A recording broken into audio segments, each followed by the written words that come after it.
Bien le bonjour, bien le bonsoir, tout dépend à l'heure à laquelle vous regardez cette vidéo. Aujourd'hui on se retrouve pour une nouvelle vidéo. La vidéo va parler d'un cannibale japonais. J'espère que la vidéo va vous plaire. Si elle vous a plu à la fin, n'oubliez pas de lâcher le petit pouce bleu. Si vous êtes nouveau dans la chaîne, n'oubliez pas de vous abonner. Et si vous kiffez le concept, n'oubliez pas de me le dire en commentaire. Let's go!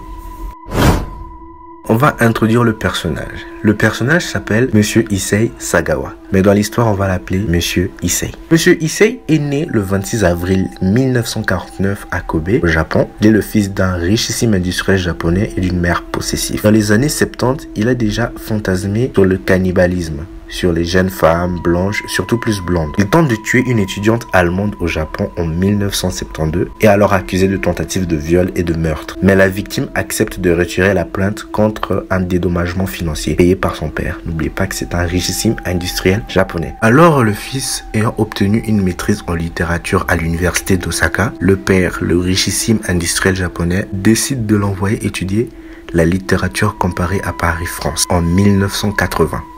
Il faut bien maîtriser cette date, 1980.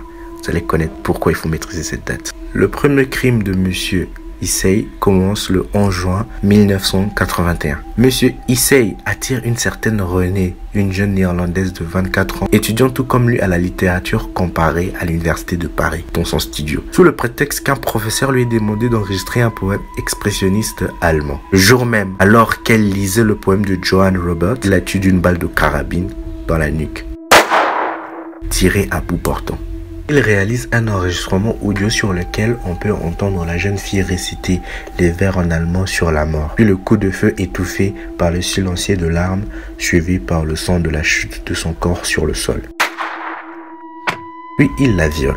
Il prélève son corps plus de 7 kg de chair pour commettre un acte cannibalisme. Prélève son nez, ses lèvres, sa langue, ses bras, ses épaules, ses cuisses, ses organes génitaux et son anus, qu'il consomme cru ou cuit durant 3 jours, le conservant dans le réfrigérateur, prenant 39 photographies au fur et à mesure qu'il sépare avec un couteau la chair des os. Ne disposant pas d'un réfrigérateur, d'un congélateur pour se débarrasser de la dépouille, il la découpe et la cache dans 2 valises. Puis le 13 juin 1981, il fait appel à un taxi pour les transporter au bois de Boulogne.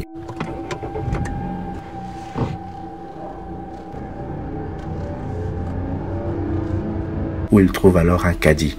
Dans une descente, il perd le contrôle du chariot avec lequel il transporte chargement.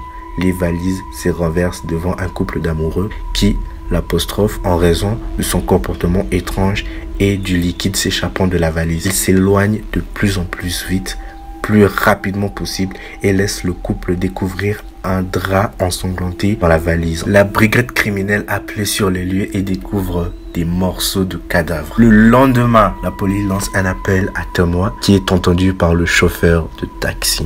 Souvenez-vous, celui qui avait pris Monsieur Issei. Bon, je m'arrête là. La vidéo s'arrête là. Pour ceux qui veulent une partie 2, dites-les moi dans les commentaires. On va faire la partie 2. Let's go.